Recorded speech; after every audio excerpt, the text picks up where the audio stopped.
আজকে একটা ভর্তার রেসিপি করবো, আর এই রেসিপিটা খেতে অসাধারণ মজা হয়। প্রথমে আমি 2টা সাদা বেগুন নিয়েছি। এখন বেগুন 2টার আগাগোড়া কেটে ফেলে দিব, এরপর 2 ভাগ করে কেটে নিব।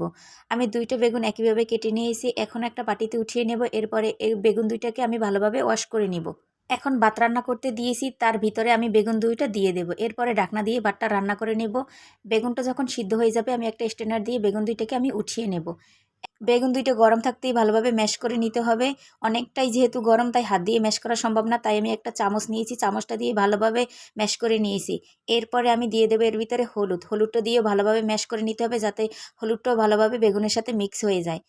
এখন একটা ফ্রাই প্যানে দিয়ে দিলাম পরিমাণ মতো সরিষার তেল। এরপরে দিয়ে দেবো পেঁয়াজ আর রসুন। এখন পেঁয়াজ রসুনটা একটু ব্রাউন করে ভেজে নিব। যখন ভেজে নেওয়া হয়ে যাবে এরপরে ম্যাশ করা বেগুনটা আমি দিয়ে দেব। এরপরে ভালোভাবে মিক্স করে নিতে হবে। মিক্স করে নেওয়া হয়ে গেলে এর ভিতরে আমি দিয়ে দেব লবণ আর জিরার গুঁড়ো দিয়ে দেব। এখন সব কিছু আবারও মিক্স করে নিব আর তেলের সাথে একদম বেগুনটা ভেজে নিব। এখন দিয়ে দেব চিলি ফ্লেক্স। চিলি ফ্লেক্স দিয়ে ভালোভাবে মিক্স করে নিতে হবে। মিক্স করে নেওয়া হয়ে গেলে সর্বশেষে আমি দিয়ে দেব ধনিয়া পাতা কুচি। ধনিয়া পাতা কুচি দিয়ে একদম ভালোভাবে মিক্স করে নিতে হবে। এরপরে মিক্স করে নেওয়া হয়ে গেলে আমাদের ভর্তার রেসিপিটা হয়ে যাবে। আর এই রেসিপিটা খেতে যে এত মজা হয়, বাসায় অবশ্যই একদিন ট্রাই করতে পারেন।